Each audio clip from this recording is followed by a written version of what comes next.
second timer, pangalawang pagkakataon nang nandito. Ayun, bumalik sila. Ano ho?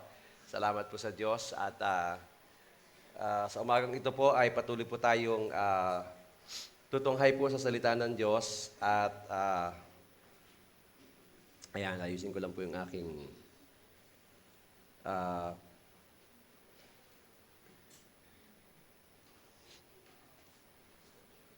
tayo po ay patuloy nag-aaral doon po sa atin pong rubrics. At napag-aralan po natin ng mga nakakaraang panahon na dapat una sa lahat ay meron po tayong sa level 1 ay may katiyakan tayo ng kaligtasan. Kailangan pong isang Kristiyano ay sigurado niya. Kasi alam niyo napakahirap na napakahaba ng panahon ng pag-aaral natin ng salita ng Diyos, pagkatapos ay pagtatanungin ay, ikaw ba'y nakakasigurado na ikaw ay pupunta sa langit? Kaya yan po kaya mahalaga po na tayo po ay may umaalalay po sa atin, nagtuturo po sa atin. Kasi lagi ko nga pong sinasabi na yung sinabi ng ating Panginoon na ang bulag, hindi niya pwedeng akayin ang kapwa bulag. Sapagkat pag ang bulag ang aakay sa bulag, pareho niyang bulag, pareho lamang po silang malalaglag sa balon. Ang dapat aakay sa bulag ay ang nakakakita. At kung atin pong yun po ay isa sa larawan, illustrate po sa spiritual na aspeto, kailangan ng isang tao bago mangaral o bago magbahagi ng salita ng Diyos nang merong kapanatagan, ay meron siyang katiyakan talaga na siya. Pag sinabi ko natin tiyak na ligtas na, ibig sabihin po nun, tayo napatawad na ng ating Panginoon. At yung sinasabi nga ng unang Juan, Kapitulo 15, talatang 11 hanggang 13, ang kinaroroonan ng anak ay kinaroroonan ng buhay. At ang hindi kinaroroonan ng anak ay hindi kinaroroonan ng buhay. Ang buhay na sinasabi po doon ay buhay na walang hanggan. Kaya sabi po sa talatang 13, isinusulot ko ito sa inyo, sabi ni Apostol Juan, upang malaman ninyo na kayo ay may buhay na walang hanggan. Nung una ko po iyang naririnig bilang bagong mananampalataya, parang ang pakiramdam ko, ang yayabang naman ng mga to. Kasi ganun din ang kaisipan ko nung araw. Malalaman mo lang na ikaw ay ligtas na pag ikaw ay namatay na at nandun ka na mismo sa langit. Pero sinasabi po ng kasulatan ngayon pa lang, ibinigay na ng ating Panginoon ang buhay na walang hanggan, nagpapasimula na po mula nung tanggapin natin ng ating Panginoong Kristo. Gabi na kami nakauwi kagabi kasi po nangaral po ako doon sa Paco. Nakakatuwa ho talaga kahit po lockdown, kahit po nagkaroon po ng case doon sa area pong yon sa tabing ilog. At ayaw pumayag ng barangay captain na kahit anong sekta, kahit anong grupo ay magtipon-tipon. Pero pinayagan po tayo at napakaganda po ng naging gawain kagabi, kahapon. Purihin ang Panginoon. Sabi ko, nasaan na kaya ang mga magpapastor? Hindi ko na kaya Ang dami kong gusto po talaga makarinig ng salita ng Diyos. Purihin po ang ating Panginoon. So yun po yun. Una po, na dapat may katiyakan tayo. Ang inyong pong lingkod sa biyaya at habag ng Panginoon, kaya nga po, ngayon ko lang naunawaan, mas lumalalim ka pala sa kaunawaan ng salita ng Diyos, lalong higit na ikaw ay magiging mababa, sapagkat makikita mo yung biyaya lamang ng ating Panginoon. Pinagkatiwala sa atin po ang banal na kasulatan. Pangalawa, pinag-usapan po natin ng isang EED, level 1, ng isang totoong nakakilala sa ating Panginoon at gustong magpagamit sa ating Panginoon. Siya po ay meron pong kagalakan na ibahagi ang kanyang karanasan. Ikukwento niya, alam mo, hingi po ako ng Panginoon. Kagaya ni Tatay Buning, noong nakaraang linggo, di ba? First time lang umattend, pero nagpatotoo dito. Alam nyo, ibang klase ko talaga ang pagkilos ng ating Panginoon. Yung pamangkin ko na pinag-pray po natin, yung mga nasa, polyps po tinanggal sa kanya. Yun po yung panganay kong pamangkin, nasa Pasig. At nakita ko ng doktor na sabi cancerous. At i-examinin daw, sabi ganun, para ma-determine kung anong stage na yung cancer. Nagkandaiyak yung ate ko. Siyempre, maliliit pa yung mga apo. At pagkatapos ay yung aking pamangkin din, makausap ko, nag-video call sa akin, at umiiyak din yung pamangkin ko. Sabi niya, kawawa naman tito yung aking mga pamangkin. Ang aking mga anak. At sabi ko sa kanya, sa counseling, sabi ko, alam mo, hindi final, no? Hindi final ang pag sinabi ng doktor. Ang doktor ay tao lang. Sabi ko sa kanyang ganyan. Kasi minsan tayo, pag nakarinig tayo ng malubhang karamdaman, para bagang tapos na eh. Dead end na eh. Kaya sabi ko, una ko sinabi sa aking pamangkin, alam mo, hindi yan dead end, hindi yan final. At in-encourage ko siya, sabi ko sa kanya, bagamat may mga doktor, at ibinigay sila din, kasangkapan sila ng ating Diyos, sabi ko sa kanya, ngunit mayroong doktor ng mga doktor. At sinabi ko sa kanya, kaya nga ang ating Panginoong Kristo ay namatay sa krus ng Kalbaryo ay para akuin ang ating mga sakit at karamdaman. At ang sabi sa pamamagitan ng kanyang mga latay, tayo nagsigaling. Nagkakandiya yung aking pamangkin. Sabi ko, manalangin tayo. Pinag-pray ko siya, umiiyak siya. Kahit siyempre ako bilang uncle, nababagbag din ang kalooban ko. Kaya lang tayo mga lalaki, minsan kahit mapapayak na, no? Macho, no? Teka, nandito na yung luha, babalik pa, no? Pero napapayak ako, sabi ko, Panginoon, pamangkin kong ito, tapos nagalit ako sa demonyo, sabi ko, lumayas ka, ikaw na espiritu ng kanser. Kasi sabi po ng Pilipos 2, ang lahat ng pangalan ay luluhod, pati ang lahat ng tuhod sa pangalan ng ating Panginoong Kristo. Ay ang kanser ay pangalan. Inutusan ko po sa biyaya ng Panginoon, sabi ko, lumayas ka. Tapos alam niyo ho, pagkaraan ng ilang oras, tumawag uli sa akin, nabukasan, tumawag sa akin yung ate ko. At nag-message na pamangkin ko, sabi niya, Tito, grabe talaga ang prayer. Sabi ko, bakit? Sabi niya, sabi ng doktor, nagkamali daw, hindi pala cancer. Hindi pala cancer. Sabi niya, grabe talaga ang power ng prayers. Alam niyo, suspecha ko, napahiya na lang yung doktor eh. Siguro, nung tinignan nila talagang, isipin mo, diniklara mo na eh. Hindi sila magbibitaw na sasabihin cancer, pagkatapos babawiin lang ng ganun-ganun lang yon. Ay, hindi naman ho basta-basta ang ospital noon. Kasi ho, yung mag-asawa hong yun ay parehong manager po ng mataas ng posisyon sa Jollibee, matagal na ho eh. Nako. Sabi ko, hindi ko lang sinabi sa kanya, pero tingin ko, nanonood naman sila, tingin ko, hindi nagkamali yun, napahiya na lang yung doktor. No? At binawi na lang niya. No? Salamat po sa ating Panginoon. Madagdagan ko yung sinabi ni Brother Saldi. Anong kaibahan natin sa faith healer? Kung basahin niyo ho ang salita ng Diyos, sinabi ng ating Panginoon sa Deuteronomy 18, huwag kang kukonsulta sa mga manggagamot, sa mga albularyo, sa mga faith healer. Bakit po? Maaaring magpagaling sila ng ating katawan, pero hindi naintindihan ng marami yung espiritu na sumasalin sa iyo. Kasi po, ang tanong, kasi akala natin lahat na nagpapagaling ay galing sa Diyos. Hindi po totoo yun. Naalala niyo ho si Moses, nung kanya hong sinasabihan si Paraon sa Ten Commandments, kung napanood po ninyo, di po ba? At ang sabi ng Paraon, ang hari ng Ehipto, ano ang katibayan mo na ikaw ay sugo ng Diyos? Ibinato niya yung tungkod ng Panginoon.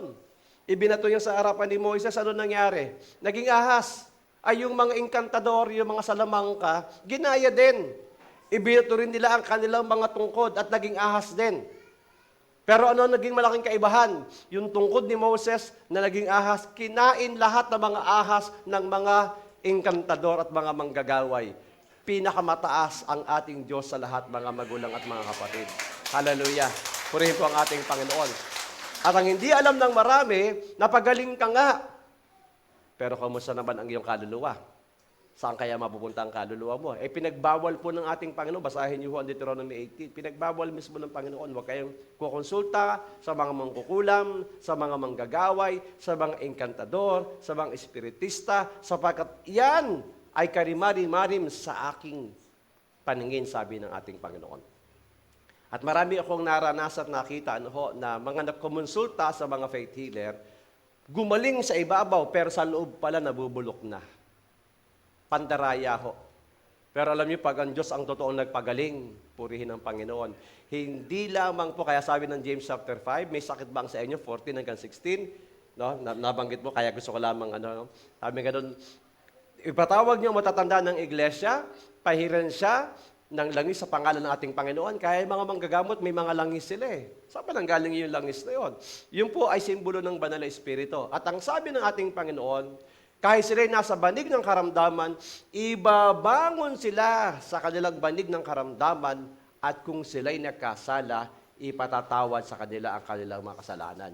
yan ang hindi kayang gawin ng albularyo. Yan ang hindi kayang gawin ng mga enkantador at ng mga faith healer. No? Pwede silang mandaya, nakala mo gumaling ang iyong katawan. Pero ang Diyos lamang ang kayang magpagaling ng kaluluwa. Purihin po ang ating Panginoon. Kaya napakahalaga po nito, napakahalaga po na inaaral natin ang salita ng Diyos. At ang pangatlo pinag-usapan natin ng linggo ay ang salita ng Diyos. Bakit ito'y salita ng Diyos? Ngayon po, sa umagang ito, ang ating pong pag-aaralan ay bakit tayo kailangang sumimba o sumamba? Bakit tayo kailangang mag-fellowship? Ito po sinabi ng Hebreo, Kapitulo 10, talatang 24 at talatang 25. At gusto kong basahin sa Tagalog, ang sabi po ng Hebrews 10, 24 and 25, at ating isaalang-alang kung papaanong gigisingin ang isa't isa sa pag-ibig at sa mabubuting gawa. Na huwag nating pabayaan, pansin po yung sinabi ng talatang 25, huwag nating pabayaan ang ating pagtitipon, gaya ng ugali ng iba, kundi palakasin ang loob ng isa't isa, lalong-lalo na kapag inyong nakikita na papalapit ng araw. Ang sabi mo sa English, and let us consider how to stir up one another to love and good works, not neglecting to meet together. Sa iba po ay the assembly o the gathering. Huwag daw hong kaligtaan ang pagtitipon, as is the habit of some, but encouraging one another, and all the more as you see the day drawing near. Yan po ang ating pong teksto sa umagang ito. Ang ating pong tema, marami ho gumagamit yung term na ito, one anothering. Kasi dalawang ulit po dyan sinabi ang one another. One another. Anong ibig sabihin ng one another? Ang isa't isa o ang bawat isa. Sabihin mo nga ang isa't isa, bawat isa sa atin. Amen? Purihin po ang Panginoon. Tayo po yung manalangin. Panginoon, gabayan mo po kami sa pag-aaral po namin ng iyong salita sa umagang ito. Salamat po sa bawat isa na patuloy mong idinadako dito, Panginoon. Sinabi mo nga po sa iyong salita na ang tao ay hindi nabubuhay lamang sa pamamagitan ng tinapay, kundi sa bawat kataga, Panginoon, na namumutawi sa iyong mga labi. Salamat po, ito'y pagkain ng aming mga kaluluwa. At Panginoon, sa umagang ito, busugin mo kaming lahat, O Diyos, upang patuloy kaming lumakas, Panginoon. Patuloy po kami, Panginoong, Lord God, ay mapagpala at patuloy kami maging kagamit-gamit sa iyong kaharian.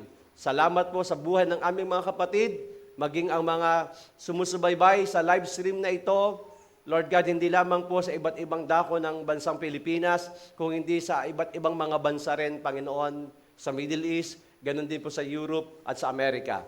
Salamat nga po, O Diyos, maging ang mga kapatid namin na nakasakay sa barko, pagpalain mo sila na pag sila may pagkakataon, na meron silang signal, nasa mga ports sila, Panginoon, na patuloy nang mapapanood ang aming mga gawaing ito at mapagpala sila. Sa iyo po ang papurihan, pagdakilan, pagluwalhati, in Jesus' name, amen and amen. Palakpakan po natin ang ating Diyos na buhay. Glory to God. Yun po ang ating tema sa umagang ito, one anothering. One anothering. Anong ibig sabihin? Ang ibig sabihin niyan ay mas pinapahalagahan mo ang iba kaysa sa'yo. Pag sinabi hong selfish, sa Tagalog po yan, makasarili. Di ba? Pero pag sinabing selfless, ano yon? Makaiba? Hindi ikaw, kundi yung iba. Di ba? Sabi nga nila, kung gusto mo magkaroon ng totoong kagalakan, maaga natutunan ko ito, ang sabi nila, meron ang acronym na JOY. May pangalan ho ba ditong Joy? Sa kabataan may Joy eh. Ngayon sa inyo dito, may pangalan Joy? Wala. Ano na? Meron. Si Joy, no? Andiyan pala si Joy. Akala ko mamaya ka pa atin, Joy. No? Kaya sabi ko, may kabataan tayo yung Joy. Alam mo, Joy, ang ibig sabihin ng Joy daw ay Jesus, others, and you. Yan ang ibig sabihin ng Joy. Si Jesus muna, ang Diyos muna, yung iba, bago yung sarili. Diba? Kaya lang, maraming tao, pag hindi nakakaunawa, ang kay Pedro ay akin, at ang akin ay akin pa rin. Diba? Ang kay Juan ay akin. Di ba? Dapat ang kay Juan ay kay Juan at ang kay Pedro ay kay Pedro. Sabi ni Pedro, ay ang kay Juan ay, ang kay Pedro ay kay Pedro at ang kay Juan ay akin pa rin. No? Ang hirap naman ng ganon, makasarili. Alam niyo, ang taong ganon, hindi po niya talaga maranasan ang totoong kagalakan. Amen po ba? Di niyo napansin, ang sarap pag ikaw ay may natulungan?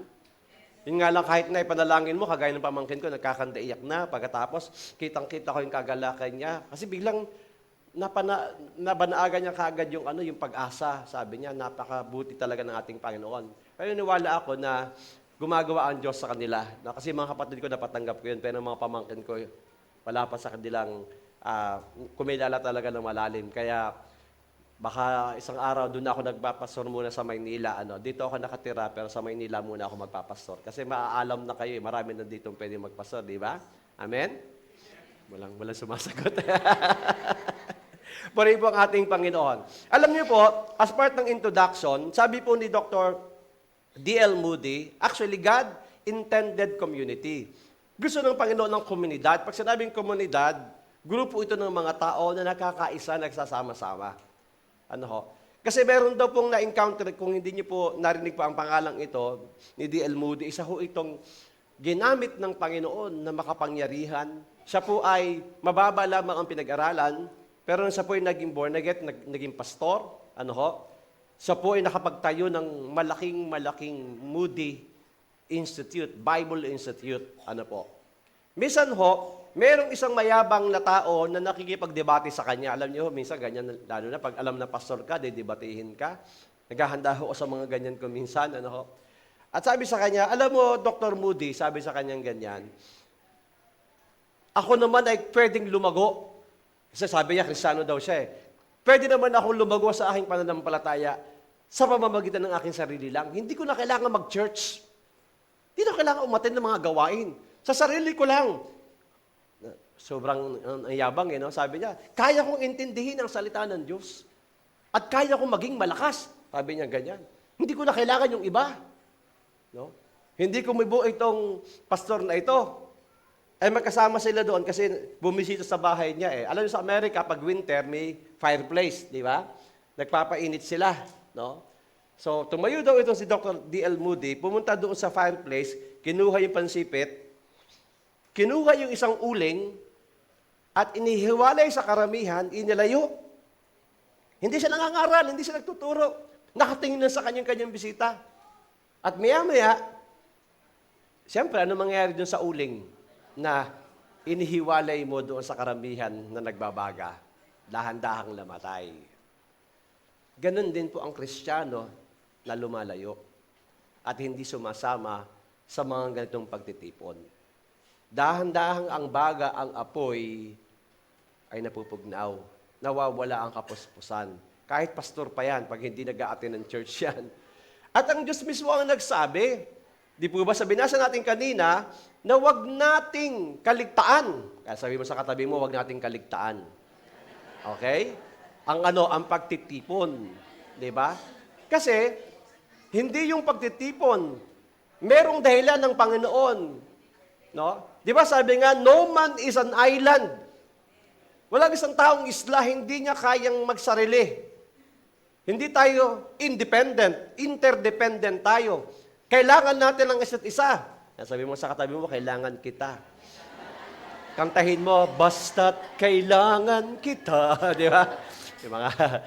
Yung pagka yung mga edad ng audience, naintindihan ako, yung mga kabataan, minsan nakanganga sa akin. Kasi sabi ko, yung pastor ng kabataan na magpit sa mga kabataan, minsan hindi na kami magkaintindihan. Dahil naikukwento sa kanila, yung panahon pala ng Pero po rin ating Panginoon, alam niyo, ang unang ginamit ng sumulat po ng aklat ng Hebreo ay ang word na consider. Sa Tagalog po, ang sabi nga doon, isa-alang-alang. Sabihin nyo nga po, isa-alang-alang. Ang unang sinabi niya kung bakit tayo nagtitipon-tipon ay isa-alang-alang. Kung gusto nyo Tagalogin na i-considera, alalahanin. Isa yun, isang word na yun, alalahanin natin. Pag sinabi kasing consider sa English, ang ibig sabihin nito ay yung pinag-iisipan mo, and by the way, hindi po akin yan, yung PowerPoint ko, simple lang, kaya natuto ako, sabi ng admin. So maaga kong binibigay sa kanila.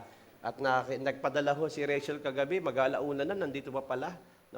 Kasi bago ako umalis sa Puntang Pako, kasi dahil kong tinuturo, drop lang yung ginawa ko, sabi ko kay Kira, anak kong maganda at mabait.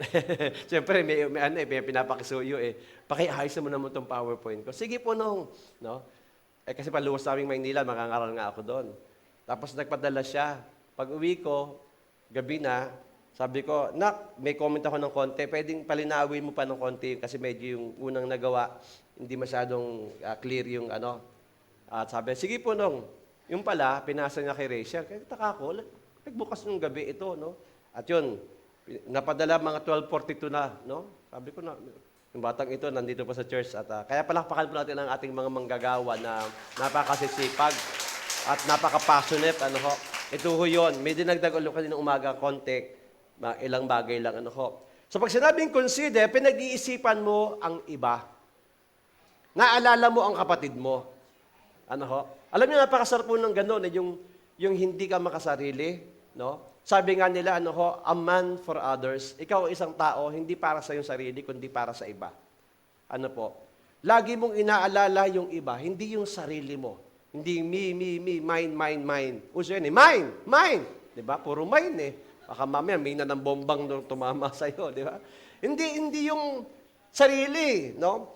Lagi natin dapat pinag-iisipan ng iba kung tayo po ay mga nakakilala sa ating Panginoon. Pag sinabing consider, to perceive, kinikilala mo, inaalam mo, ano ba ang sitwasyon niya? Alam mo kung sinabi ng salita ng Diyos, sabi ganoon, sa mga nagagalak, makigalak ka. Sa mga nalulungkot, no, makitangis ka. Ano ho? Yan po ang mga tunay na kaibigan. Hindi yung, di ba? Naalala ko nga yung isang kapitan. Ano ho? Siguro, dedirektahin ko na, si Kapitan Estong. Ano ho? Nung araw kasi, nung siya po ang kapitan dyan at nasa Masili pa ako, alam niyo talaga makapangyarihan ng panalangin. 3 ulit na ang barangay Masili ay naging cleanest and greenest barangay sa buong Kalamba. Kasi nga, lagi natin ipinagpipray ang Masili. At sabi ko, Lord, nandito ako sa Masili, may gawin ka rito. At ako po'y nakasama lagi sa barangay noon bilang lupon. No? At ako nga po'y inaawitan nilang maging konsehal. Sabi ko, wala akong kamag-anak dito, Kap. Shoot sa balde tayo dito.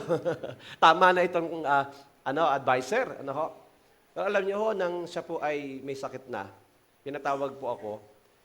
At sabi ko, kumusta ka, Kap? Matagal tayo hindi nagkita kasi napakaabala ko nga. Sabi, eto na, Pastor. Marami tayong kaibigan nung araw, pero nung hindi na tayo sikat, wala na nakakaalala. Ramdam ko sa kanya yung lungkot. At hindi ko alam na yun na palang huling pag-uusap namin. Pinag-pray ko siya, pinatanggap ko sa Panginoon. Purihin ang Diyos bago na huling lahat. Kumilala siya sa ating Panginoon. Ano ho? So, totoo yung sinabi niya, pag sikat ka pa, ang dami mong kaibigan. Di ba? Ang dami nakakakilala sa iyo. Ang bango ng pangalan mo. Di ba lang kung galante ka? Di ba? Kung sa sanlibutan pa. Meron ba tayo dyan? Ito. Kulang ba? Ito. Di ba? Talagang baha. No? Pero alam nyo, sa totoo lamang, pag wala ka na, sino nakakaalala? Doon mo talaga makikita kung sino ang mga tunay mong kaibigan.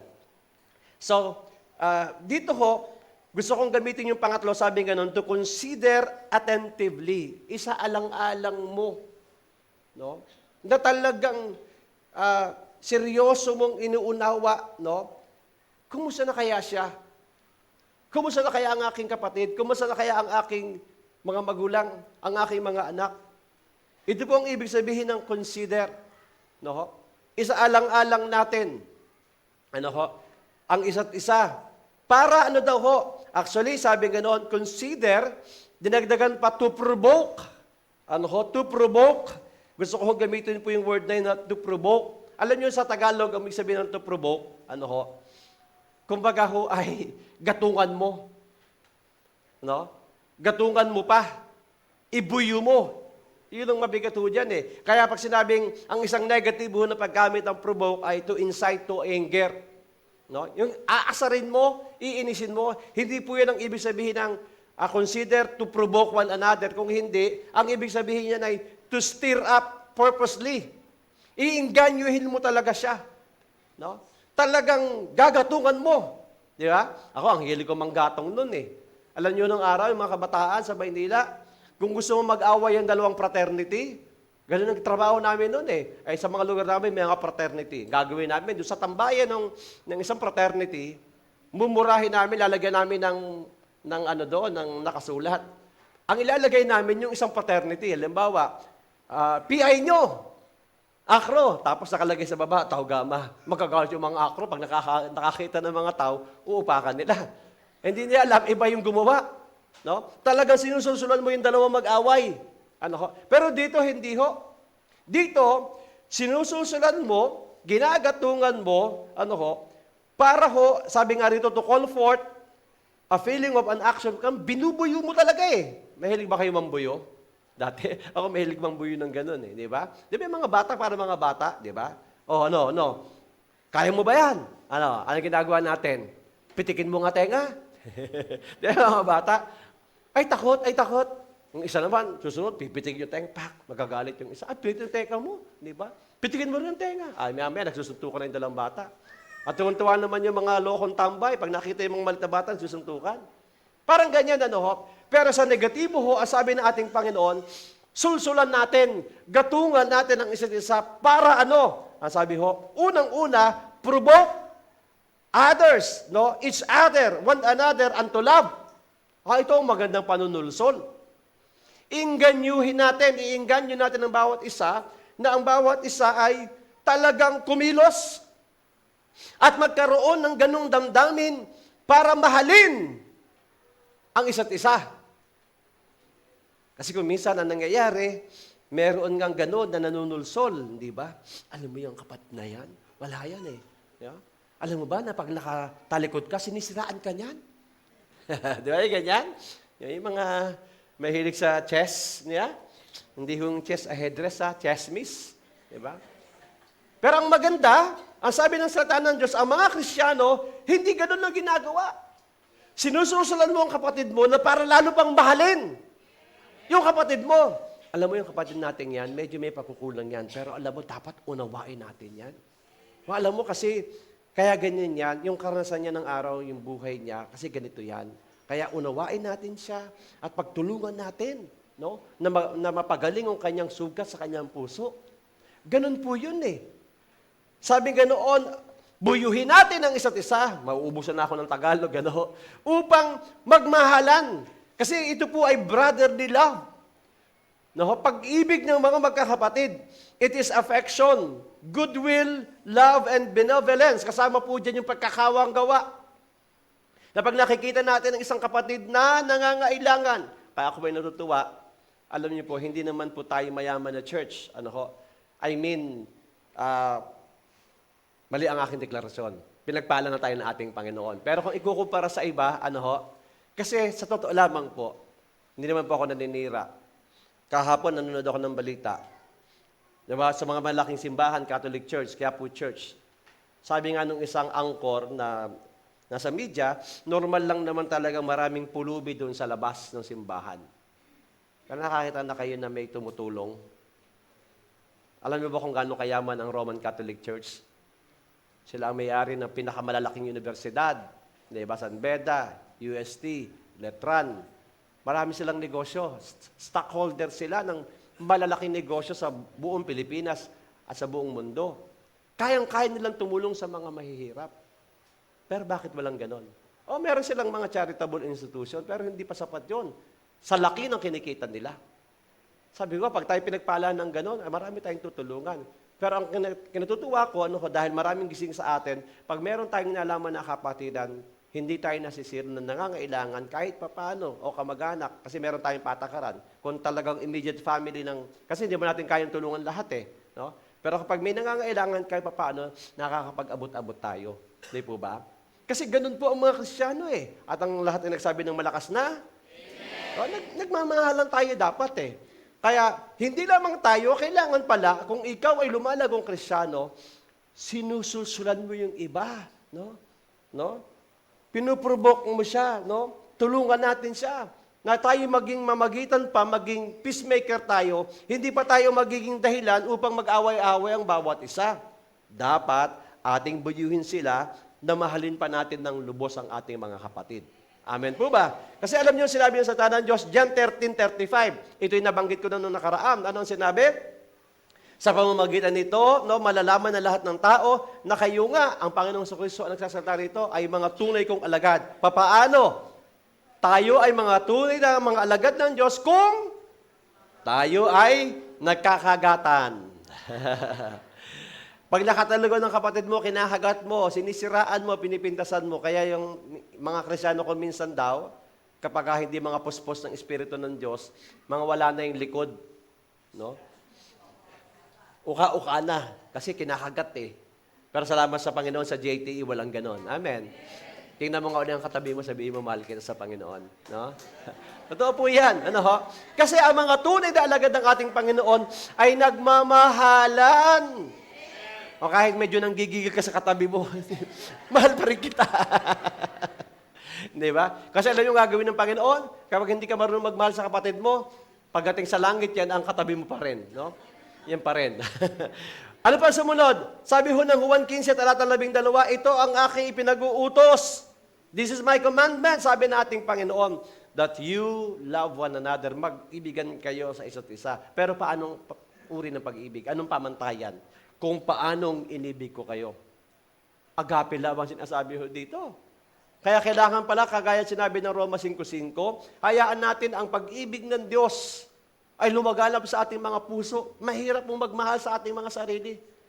Nako, hindi ho biro. Di ba sinabi pa nga ng ating Panginoon, ibigin mo yung kaaway. Ang hirap po nun.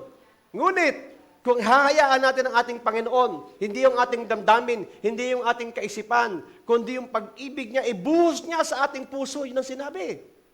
Kaya kung kailangan mong umibig sa isang taong hindi ka ibig-ibig, pero teka muna mga kapatid, tandaan po natin, tayo din dati hindi tayo kaibig-ibig. Di ba? Pero inibig tayo ng Diyos. Kaya may utang tayo sa kanila. Sabi mo nga sa katabi mo, may utang tayo sa kanila.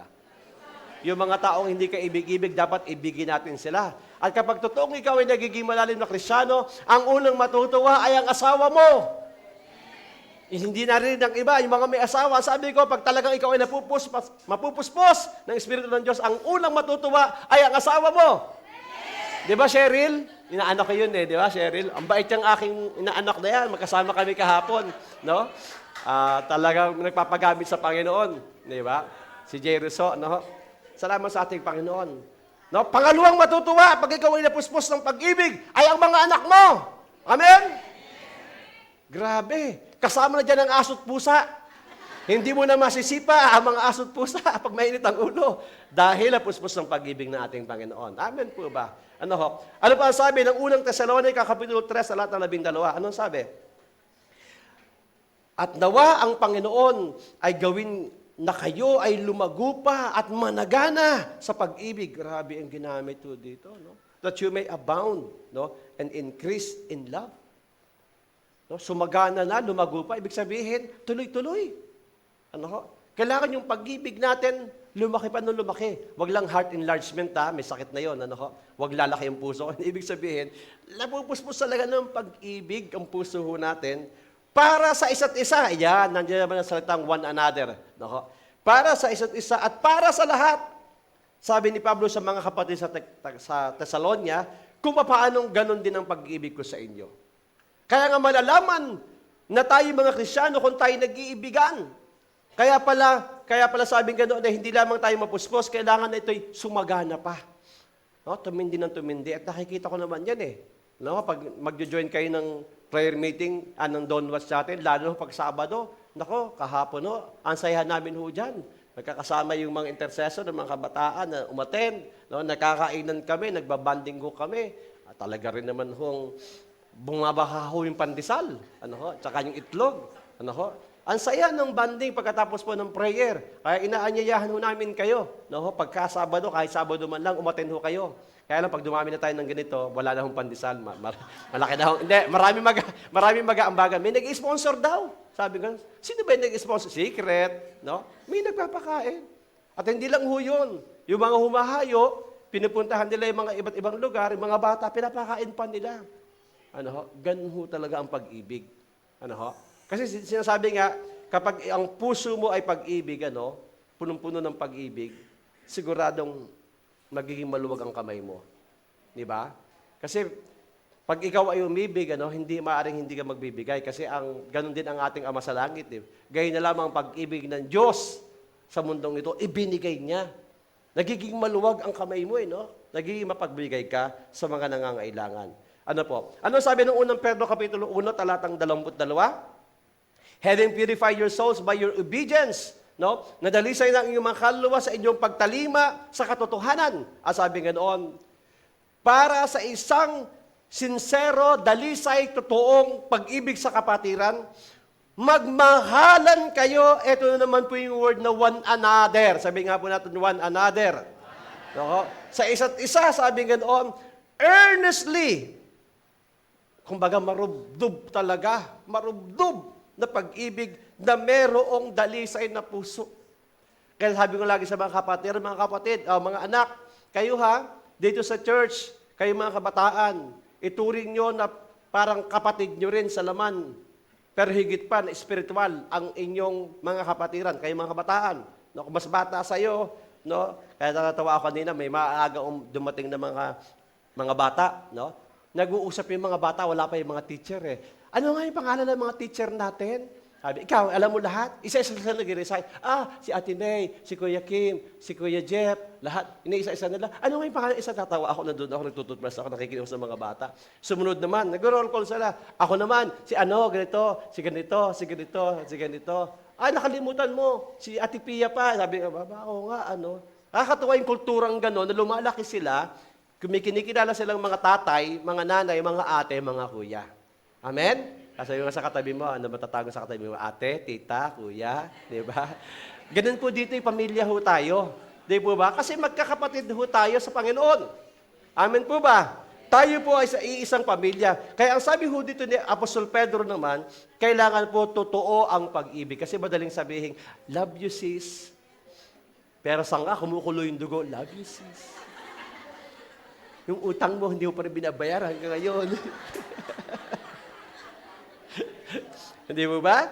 Ganon, So, kailangan daw po ay totoo ng galing sa puso. Pero hindi lamang po natin sinusulsulan, ginagatungan, binubuyo sa pag-ibig ang isa't isa. Ang ganda ho ng buyuhan na ganyan. Di ba? Hindi yung pag-aawayin, hindi yung pag-iwahiwalayin, kundi, di ba? Itulak pa natin. Kumbaga, ibulit pa natin, kumbaga, sa pag-ibig. Magmahalan tayo, magmahalan tayo, magmahalan tayo. Hindi lamang po, sabi nga doon sa pagmamahalan, kung hindi provoke also one another to good works. To good works. Dapat daw hindi lamang nakikita sa atin bilang mga alagad ng Panginoon na tayo nagmamahalan, kailangan may ebidensya tayo. Ano po yun? Mabubuting gawa. Mabubuting gawa. Bakit? Sinabi ng Mateo, Kapitulo 5, talatang 16, kailangan kayo'y magliwanag sa harapan ng mga tao. Ano ibig sabihin nun? Makita ang liwanag, ang ilaw natin. Ano yung ilaw na yan? Yung magagandang pag-uugali. Di po ba? Kung tayo dating mabait, pag natutong ikaw ay naborn again, lalo ka pang babait. Amen? Kung dati hindi ka marunong makisama, matututo kang makisama. Dati hindi ka marunong gumalang, gagalang ka. Kasabi ko lalo sa mga kabataan, nagpapaalala ako, kung ang inyong kapitan ng inyong barangay ay hindi ka galang-galang kasi babaero, lasenggo, at siya pa mismo ang pasimuno ng gulo, igalang mo siya, hindi dahil sa ugali niya, kundi siya ay inilagay doon. Ganon din ang mga guro ninyo, ang mga magulang ninyo, sinabi ng salita ng Diyos, di ba? Na igalang ninyo ang inyong ama't ina. Bakit? Upang tayo maging liwanag. Sabi nga ni Apostol Pedro, sabi niya, kung may mga babae ng inyong mga asawang lalaki, ay hindi pa mananampalataya, ang sabi kayo magpasakop at makita nila sa inyo ang kababaang loob upang sa ganoong paraan, kapag nakita nila ang mabuting pag-uugali, ang pagpapasakop, maaakay din nyo sila sa ating Panginoon. Kahit hindi tayo nagsasalita, ganon din naman ang mga lalaki. Pag naramdaman ng babae na asawa natin na hindi pa born again, na grabe itong asawa kong ito, dati hindi man lang makapagsabi. Mga tatay, kailan nyo huling sinabi sa inyong asawang I love you? Diba, halimbawa sayang mga lalaki, hindi, alam nyo naman yun Alam nyo na yun. Di ba, parang kinikilabutan pa ako sabihin, honey, sweetheart, I love you. Kakakilabot? Corny? Di ba? Pero alam nyo, iniintay ng mga babae yan, di ba? Mga babae, mga misis, iniintay niya sa inyong mga asawa, di ba?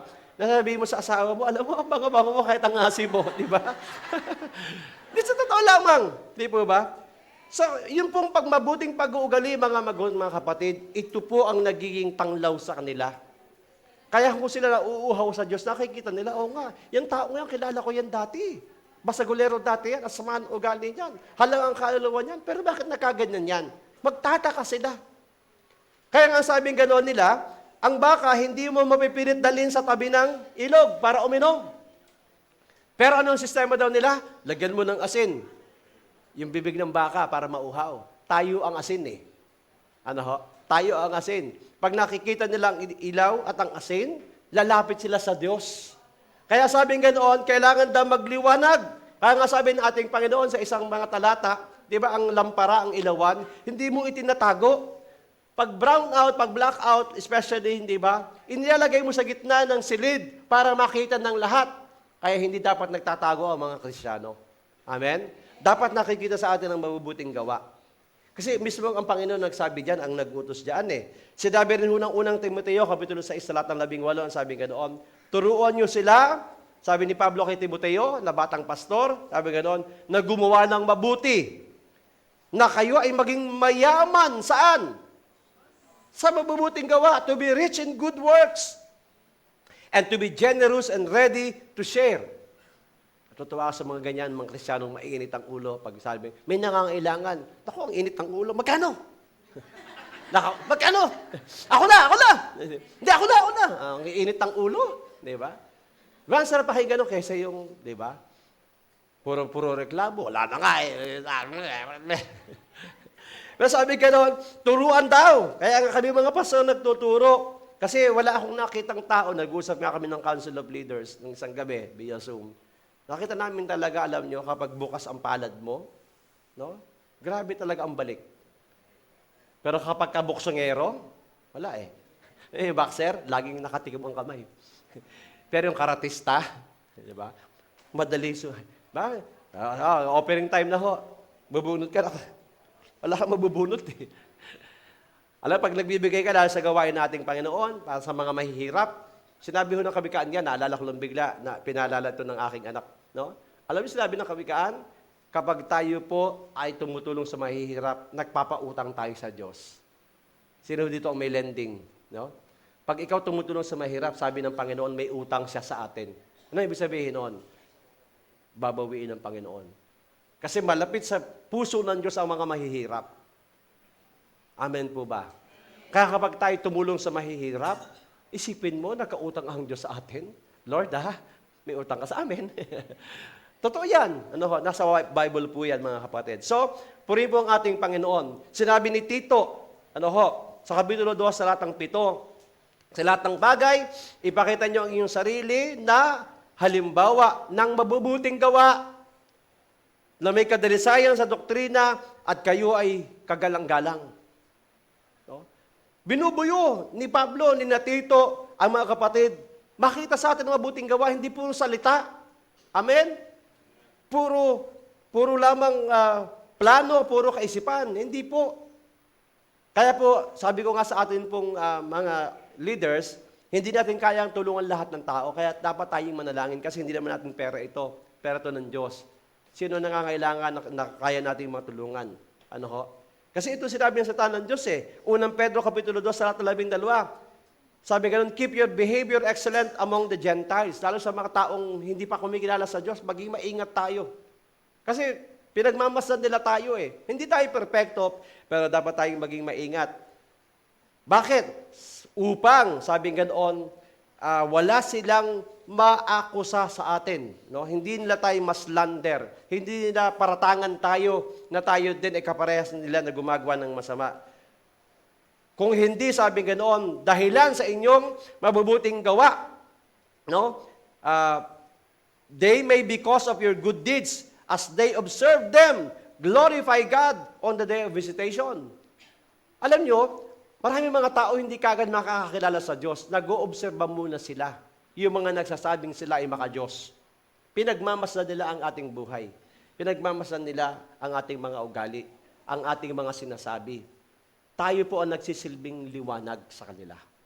Paano ho ang liwanag natin ay aandap-andap? Kaya po, pag may kapatid tayo na nakikita natin ang kanyang ilaw ay medyo malabo na, sulsulan natin. Di ba? Oh, brother, gising. Parang ikaw yata yung matamlay ngayon. Di ba? Gisingin natin. Di ba? Napakahalaga na tayo ay patuloy na nagtutulungan sa isa't isa. Pero sabi, paano mangyayari ito? Alam niyo ang sikreto pala, Sabi, consider, no? Sabi ganoon, the provoke unto another, unto love and good works. Ito yung dapat natin laging kaisipan. Pero mangyayari lamang po yan kung susundin po natin ang sinabi ng pangatlo. Huwag nating kaligtaan ang pagtitipon. Ayan yan. Huwag nating kaligtaan, do not forsake the assembly. Yun ang sinabi. Alam niyo po, di ba, sa lumang tipan, isa sa mga utos na sinabi nating Panginoon ay huwag nating kaligtaan ang araw ng Sabat. Sa mga Sabadista, sa mga Muslim, Sabado sa kanila. Ang Sabado po ay araw ng pamamahinga. Hanggang ngayon, ang mga Hudyo, pagka Sabado po, wala silang ginagawa talaga. Pero bakit tayo mga Kristiyano ay linggo? Yun ang normal yung tinatanong. Di ba? Yung mga, halimbawa, naka-attend kayo ng mga Seventh-day Adventist, kasi sila Sabadista nga, kaya sinabing Sabadista. At para sa kanila, ang banal na araw lang ay Sabado. Pero gusto kong sabihin sa inyo, maraming sinulat sa Biblia, wala akong time ngayon na ipakita lahat ng mga talata. Alam nyo, ang bawat araw ay araw para sa Diyos. Totoo, sa lumang tipan, iniutos na Sabado sila na mamahinga. Pero, mga kapatid, pagbabasahin po natin ang bagong tipan. Una, ang ating Panginoong Jesucristo ay nabuhay na maguli anong araw? Kaya nga, di ba, Resurrection Sunday. Nabuhay po ang ating Panginoong Jesucristo araw ng linggo. At mula po noon, ang mga Kristiyano sa bagong tipan, pag nagtitipon-tipon po sila, ay araw ng linggo. Kaya sinabi ng ating Panginoon, huwag nating kaligtaan ng pagtitipon.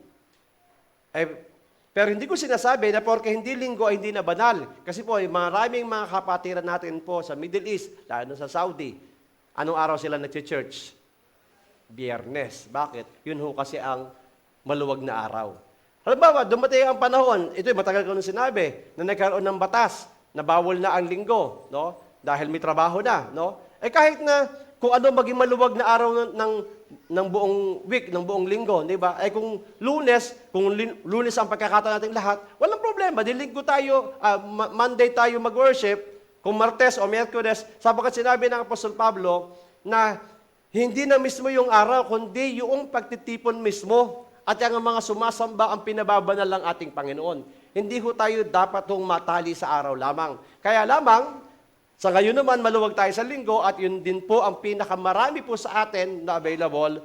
Pero kung halimbawa, minsan, di ba, may anniversary, kagaya po itong mamamasyal uli kami sa Mindoro, nag-uusap-usap po kami ng mga pastor dahil may 4 tayong churches doon. Sabi nila, sige, ito gawin natin. Sa isang lugar, Sabado ang gawain, sa isang lugar ay linggo. Kasi kung 2 linggong gawain, ang haba ho ng stay namin sa Mindoro. So hindi tayo tali doon. Kung Sabado tayo magtitipon, nandun ang Diyos. Hindi yung araw mismo, mga kapatid. Pero ang sinasabi lang natin, hindi dapat kaligtaan na mayroong isang araw na kakasundo tayo at sinasabi ng salita ng Diyos, huwag nating kakaligtaang magsama-sama.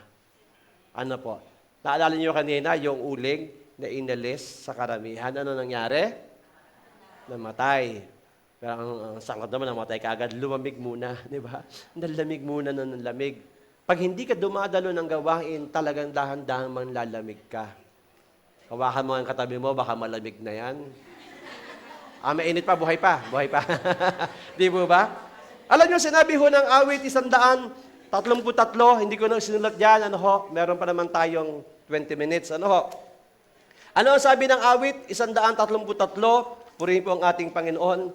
Alam nyo, ako'y blessed na blessed kahapon, nung nandun po ako sa Paco. Pinapakilala ako ni Myla sa mga kaibigan niya, sa mga pamangkin niya, sa mga mag-anak niya. Halos lahat ng nakausap ko. Kilala ko si Pastor. Sabi ko, ngayon ko na namin ito. Nakikita ko siya sa live stream. Ay, nanonood ng live stream itong mga to. Ang dami pala nanonood ng live stream. Hindi lang nagko-comment. Kung kayo ay nanonood ng live stream, ay mag-like na ho kayo, mag-comment na ho kayo, mag-subscribe na ho kayo. And hit also the notification bell para kayo mareremind. Paturo kayo sa mga anak nyo. Kasi mahalaga po yun. Lalo na ngayon, tayo pinagpapatayo ng church building. Kailangan natin. Na-bless na kayo, napagpala na kayo, tayo po nakatulong pa. Ano ang sabi ng awit 133? Babasahin ko po ito, mga kapatid. 133. Ito'y kinakanta na napakaligaya at kahanga-hanga, pero basahin po natin na kompleto. Psalms 133, Ito mahirap sa sa book nagdidikit-dikit. Maiksi lang po ito. Anong sabi?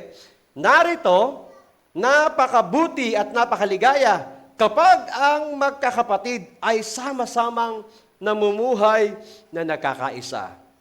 Ito'y gaya ng mahalagang langis sa ulo na tumutulo sa balbas ni Aaron. Tumutulo sa laylayan ng kanyang damit kasi siya ay saserdote. Ito'y gaya ng hamog sa Hermon na pumapatak sa mga bundok ng Sion. Sapagkat doon iniutos ng Panginoon ng pagkapala ang buhay magpakailanman. Hindi ko ito makakalimutan itong kabanatang ito. Ano daw ho ang kahalagahan ng pagkakaisa? Sabi unang-una, kapag may pagkakaisa, mayroong anointing. Mayroong pong presensya ng Diyos. Di ba kaya sa bahay natin, pag nag-aaway-away, ay yun lang, pag nagtumpuhan yung mag-asawa, hindi ba magkasama sa isang bubong? Pag natin sa tulog na, yung isa nakaharap sa kanluran, yung isa nasa silangan. Pag napadikit ng konti yung balahibo, nag-aaway nag-aaway. Di ba? Hindi nag-aaway, hindi nagsisigawan, pero ramdam mo parang may pader. Yung nga sinasabi nilang, so near and yet so far. Ang lapit pero ang layo. Magkatabi, ang layo. Kasi hindi nakakaisa yung damdamin at puso. Kaya ang gandang inaawit na pag-isahin mo ang laman ng aming puso, pag-isahin mo ang laman ng aming isipan. Kantahin na nga, bigkisin mo ng pag-ibig, di ba? Ang sarap eh. Iyon ang sinasabi po dito. Ang presensya ng Diyos, mga kapatid, sabi nga na isa pastor na narinig ko minsan, tingnan yung kalapate, di ba? Pag magulo daw yung bahay, hindi pa ako nakapag-alaga ng kalapate. Sabi nila, pag ikaw nag-aalaga ng kalapate, at away ng away, yung mga nandoon, lumalayas na yung kalapate. Totoo ba yon? Totoo yun? Nalayasan na kayo ng kalapati, ano? Huli. Kasi, ang kalapati ay simbolo ng banal na espiritu. Hindi sa Holy Spirit, pero parang ganun. Ayaw nila na magulo. Ganun din po ang Panginoon. Ayaw niya ng mga kapatiran ay hindi nagkakasundo. Kaya sabi mo sa katabi mo, pinapatawad na kita kahit hindi ka pa nahingi ng tawad sa akin. Ano ho? Yun po ang isang maganda ho pag nakakaisa. Ano ba? Ang sabi gano'n, kagaya daw ito ng hamog ng bundok ng Hermon. Alam niyo ho kasi, dito ho halos disyerto. Halos tuyo ho ang mga halaman. Pero yung hamog namang iyon ang dumidilig. Pagkataka kayo, di ba yung mga cactus, bakit nabubuhay? Yung hamog kasi ang dumidilig. At kapag tumama ang hamog, parang di ba pag umulan, tingnan niyo pag bagong ulan, tingnan niyo yung mga dahon. Di ba? Berdeng-berde, lunti ang luntian. Fresh na fresh. Tingnan mo, ikatabi mo, mukhang fresh ba o ano? Di ba? Alam nyo, ganun din ang mga Kristiyano. Pag tayo ho nagkakaisa, ay talaga namang, hindi humang mukhang ampalaya. Mga kulubot-kulubot. Tapos mag-aanyaya ka, ay kapitbahay, ansaya doon sa church namin. Punta ka, attend ka. Ha? Hello? Tignan mo ang itsura mo. Parang hindi ka enggan yung sumama sa'yo. Mas mukhang malungkot ka pa sa akin. No? At talagang nakakapanariwa po yan. No? Kaya nga, totoo yan, kapag ikaw ay lumalim sa iyong pananampalataya, ang tagal mong tumanda. Tignan niyo ako, hindi pa ako mukhang senior. No? Di ba, Rosie, no? Hindi, 59 na ho ako. Pero malapit na sa November, magsi-senior na ho ako. Makakatikim na rin ng discount. Ano? Pero totoo po yan. Yung mga kasabayan ko, na mga katropa ko dati, ay nako. Pag sabihin ko, wala kasi sa Panginoon. Ang layo ho talaga. Ano yung pangatlo? Ang pangatlo ho, pag nakakaisa tayo, sabi ganoon, biro nyo ang sinabi, sapagkat doon, iniutos ng Panginoon ng pagpapala, commanded blessing. Anong ibig sabihin? Sabi ng Panginoon, yung mga taga-JT, nakakasundo, oy, pagpapala! Atakihin nyo sila! Ibus yung pagpapala! Kasi nakakaisa! Sige, ibus! Kaso mo, i-deliver na sana. Bigla may nag-aaway pang dalawa. Ayun, no? Teka muna! Baka naman, gusto. Actually, mag-pray tayo. Kasi merong makikipag-usap sa akin na engineer mamaya. At mukhang may hinihipo na ituloy na ang construction. Kaya kung may kaaway ka pa ngayon, bati na muna kayo ha. Para ibuhos na. Matuloy na yung building. Pambihira baka mausog na naman. Namahiin pa no? Kaya hindi totoo. isipin po natin, iutos ng Panginoon ang pagpapala. Di ba?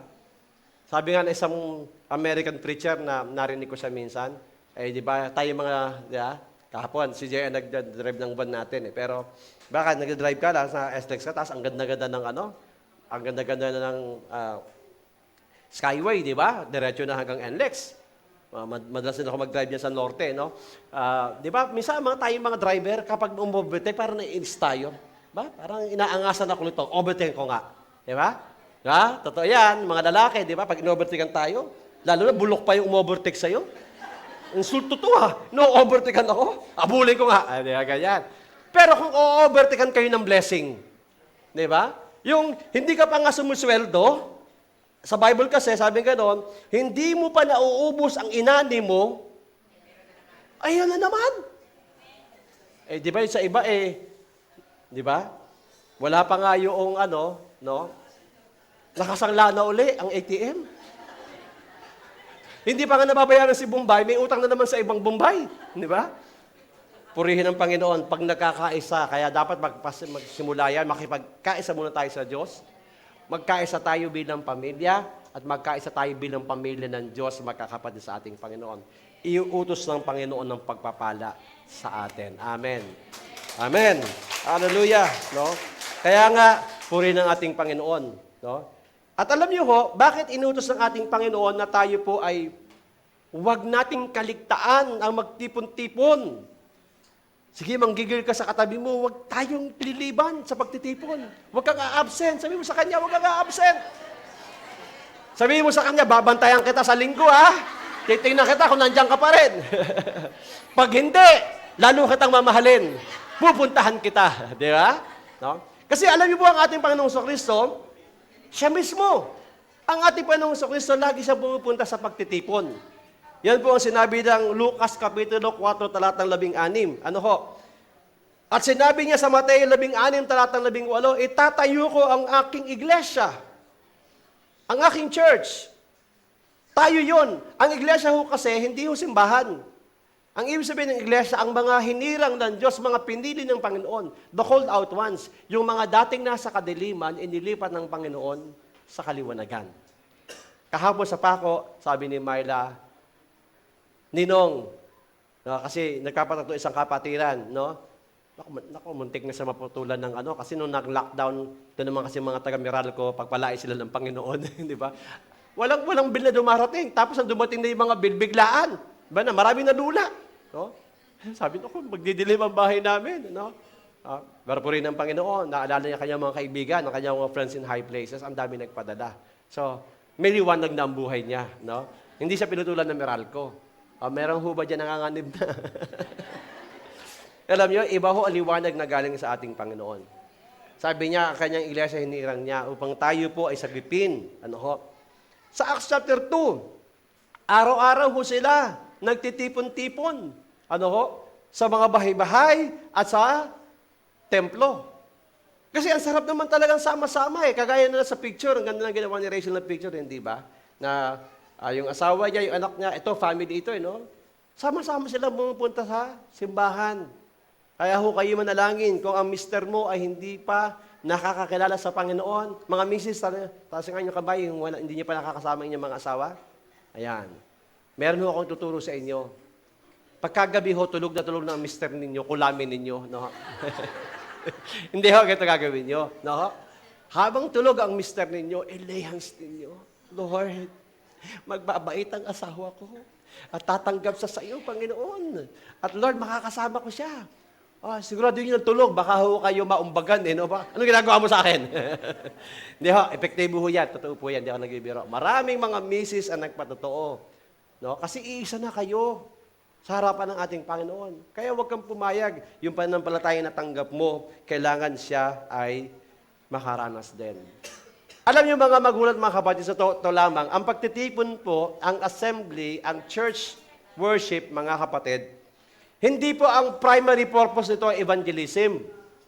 May pagkakataon kasi may mga first-timers, pero alam niyo ho, actually, dinidiscourage sa church na ito na magdala kayo ng hindi po niyo pa naseran. Ano ho? Mukhang excited sila masyado talaga. No? Hindi ho ang ating pong programa pagkalinggo ay para ho mag-akay ng kaluluwa. Hindi po. Ang pag-aakay ng kaluluwa ginagawa sa labas. Pinupuntahan natin sila. May mga pagkakataon na may nadadala kayo, pero sabi nga natin, kung maaari, huwag niyo munang dalhin dito. Sharean nyo na kung nasaan sila. No? Kasi ang purpose talaga ho ng gathering is for edification, para tumatag tayo. Tumibay tayo sa ating pananampalataya at ma-encourage natin ang bawat isa. Mapalakas natin. Kung meron man ng mga first-timers na hindi pa tayo tumanggap, wala namang problema. Pero alam niyo ho, kasi ang pangako natin pang humayo kayo. No? Alam niyo, paghayo, ang sabi ng ating Panginoon, nasasamahan ko kayo. Kaya hindi ako nagtataka. Kapag pinupuntahan natin sila, kasi tinutupad ng Panginoon ang kanyang pangako, na kapag tayo humayo, ipinangaral natin ang kanyang salita, kakasihan niya ng kapangyarihan. Hindi na kailangan ng pastor. Kahapon, gusto kong sumagpray sa mga tao, kaya lang, doon sa pako, nakatayo ako, makikita niyo sa Facebook, nagpe-praise po ako, meron po doong CCTV, may CCTV doon, kaya meron kami face mask, may face shield pa, ingat na ingat kami, mga bata, tinataboy namin, kasi bawal na bawal ho talaga. Actually, talaga ho, pabor ng Panginoon, pinayagan pa ho tayo magkaroon ng gawain doon. Nagpe-pray po sila na magkaroon uli ng gawain doon. Kaya sabi ko, sino kaya? Si Pastor Alea kaya? Si Pastor Jairus kaya? Sino kaya magpapastor dito? Hindi na kaya ng katawan ko, pero alam ko marami mga magiging mga pastor pa. Maraming tao ang nangangailangan. Alam nyo, doon po sa compound na yon, halos puro may sakit. No? Si Jeff din, ang dami niyang kamag-anak doon. Ang kabataan natin, ang daming taong nangangailangan. Totoo po sinabi isang awit, people need the Lord. Kailangan ng mga tao ang ating Panginoon. Kaya, bago tayo magtapos sa umagang ito, ang sabi na pang-apat, encourage or exhort one another. No? Ano ibig sabihin ng encourage? Ito po ang original word na yun ay para kaleo. Nang ibig sabihin niyan ay tawagin mo ang isang tao, no? At kayo magtabi. Ganun po yun eh. No? Yung talagang siya ay gugugol ka ng panahon. Kung pwede nga lang sana, alam nyo, ang hirap ng ganyan. Alam ko, naintindihan ko yan eh, di ba? Nakaupo kayo, ano nakikita ninyo? Yung likod ng ulo ng nasa unahan ninyo, di ba? Di ba ang sarap mag-usap-usap, magkaharap tayo? Di ba? Kita mo yung bawat isa? Hindi natin magagawa dito, actually yun eh. Pero sa mga live group, mas magagawa natin ito. Kaya itong big gathering, may na-accomplish tayo dito. Pero kung gusto ninyo na lalo pa kayong mapuspos, dapat meron tayong maliit na grupo na nag-uusap-usap kayo, na kahit naka-short pants lang kayo, hindi kayo nahihiya, hindi ba? Kasi nga, gusto ng ating Panginoon na lumalim pa ang atin pong relasyon bilang mga magkakapatid sa ating Panginoon. Kasi pag sinabing parakaleo is to address, to speak to, no? Na ito daw po sa pamamaraan ng, ang purpose po nito ay to encourage, palakasin, pagkakasundo, para bigyan daw po ng kaaliwan o ng comfort, ng pagtuturo, to console, to encourage, to strengthen by consolation, to comfort. At pag narinig nyo lagi sa pulpito o sa live group, kayo, makasalanan kayo, magbago na kayo. Aba ayaw ka na umating dyan, lagi ako pinapagalitan. Sabi nga ng isang pastor, nung tanong niya, bakit ang daming tao nakikinig sa'yo? Sabi niya kasi, alam nyo mga kapatid, ang mga tao, sa buong sanligo, marami nang dinaanan niyan, mga problema, mga pagsubok, maraming kabigatan. Pagpunta niyan sa church, mabigat ang dala-dala. Tapos, pagdating sa pastor, may latigo, pak, pak. Kaya sugatan, hindi na makabalik sa susunod na linggo. Hindi na encourage eh. Di ba? Hindi na palakas eh. Pinagalitan lang na Ikaw, gusto mo ba laging nakadikit sa taong laging galit? Di ba kung taong laging high blood? Ba, ayaw mo dumikit? High blood naman ito. Di ba? Pero yung taong sweet, wag sweetie ka, sweet, di ba? Talagang, di ba ramdam mo sa kanya na nagmamalasakit? Yan po ang purpose natin mga kapatid. Kaya po tayo nakakatipon-tipon. Kaya ho, bakit kailangan gawin ito? Sapagkat panghuli, ang sabi nga po ay sapagkat napakalapit ng dumating ng ating Panginoon. Ngayon po sa Maynila, nagkakaroon ng panibago mga lockdowns. Yung chairman mismo ng Pasay Ministerial Fellowship, Brotherhood of Ministers, Christian Minister BCMP ng Pasay, yung mismo yung chairman at asawa, ay na-COVID daw. Pero naka na. So, alam ko may ginagawa naman ngayon, Kaya marami na mga takot, marami na naman ang mga nag-iisip, ano ho. Pero alam nyo, ito ho kasi ay meron nangyayari sa buong mundo na kailangan po natin manalangin. Kasi ho, kapag ka nagkaroon talaga ng total lockdowns, dapa ng ating ekonomiya, salamat sa Panginoon, dininig ang ating panalangin, nagbubukas na uli ang mga establishmento. Ano ho. Pero kapag nagsarado po lahat ng mga negosyong yan, dapa ho tayo. Ano ho, maghihirap ho tayo.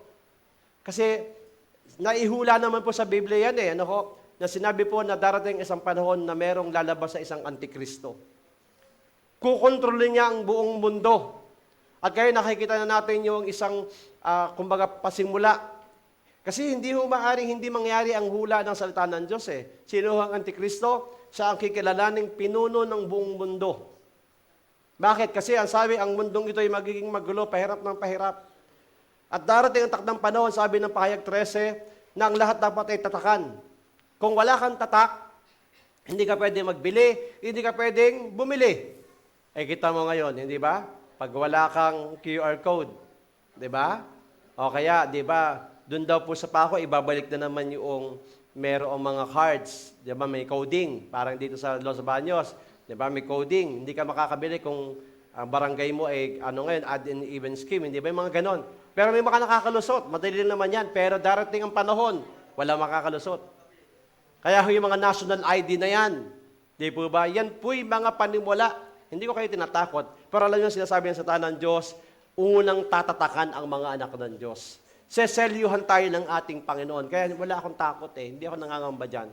No? Ang nakakatakot ay kung wala tayo sa ating Panginoon. Kaya sabi, wag nating kaligtaan ng pagtitipon. Wag nating hayaang tayo manghina. Hayaan natin yung baga, yung apoy ng ating pananampalataya ay laging naglalagablab. Sabi ganoon, let your gentle spirit be known to all people. Why? The Lord is near. Malapit na dumating ang ating Panginoon. For yet in a very little while, He who is coming will come and will not delay. 2,000 years ago na yan. Hindi mas malapit tayong higit kaysa kanila.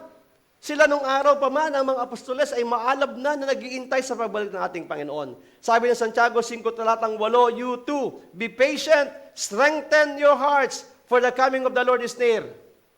Malapit na dumating ang ating Panginoon. And Revelation chapter 3 verse 11, I am coming quickly. Ang Diyos na nagsasalita rito. Hold firmly. Huwag mong bibitawan kung anong meron ka. So that no one will take your crown. Alam niyo ho, meron tayong gantimpala pagdating po sa kalangitan. No ho? At ang sabi ng chapter 22, last chapter ng Revelation, He who testifies to these things says, yes, I am coming quickly. Amen. Come, Lord Jesus.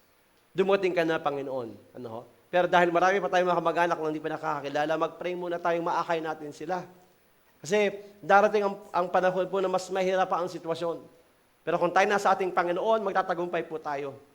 Asahin mo, pagkatapos sa umagang ito, alam nyo, bakit natin kailangan magtipon-tipon? Why? Because community, gathering, assembling together, especially one anothering, sabing ganoon, encourages maturity.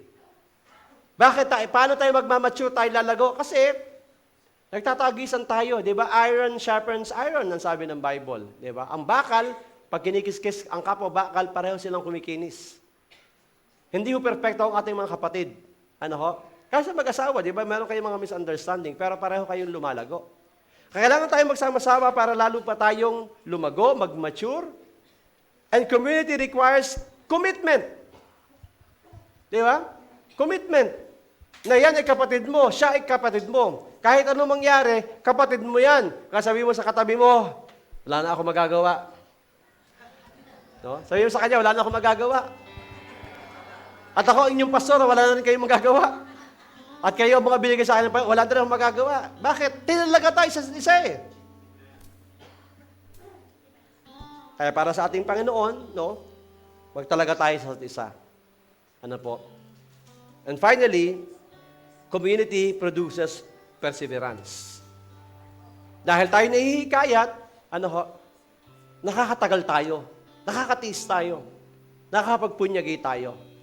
Bakit? Kasi may umaalalay sa atin, may nagpapaalala sa atin, may nananalangin sa atin. Si Myla umiiyak kahapon.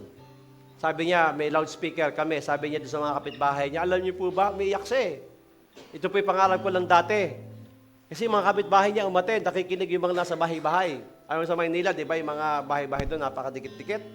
Araw-araw po pinagpipray ko kayo. Umiiyak siya kasi totoo sinasabi niya. At alam ko nahipo ang mga tao doon. May ilang bahay kaming inakyat, pinagpray namin. Ang daming taong nangangailangan. At salamat sa Panginoon sapagkat ibinigay niya ang isa't isa. Ikaw, kayo, tayo, sila, upang tayo makabuo ng isang komunidad, isang pamilya, para sama-sama nating maranasan ang kabutihan ng Diyos, ang pag-ibig ng Diyos, ang biyaya ng ating Panginoon, ang kanyang pagpapala. Kaya maging mapagpasalamat po tayo at huwag nating hayaan na mapugnaw ang apoy sa atin. Hanggang hindi naman emergency, sikapin nating dumalo. Ano po, huwag tayong absent. Sabihin mo ulit sa katabi mo, huwag tayong absent. No? Ang linggo ay para kay Lord at para sa mga kapatid. Amen po ba? Tumayo po tayong lahat ngayon, tayo po sumamba sa ating Panginoon. Thank you, Lord. We worship you, Lord God.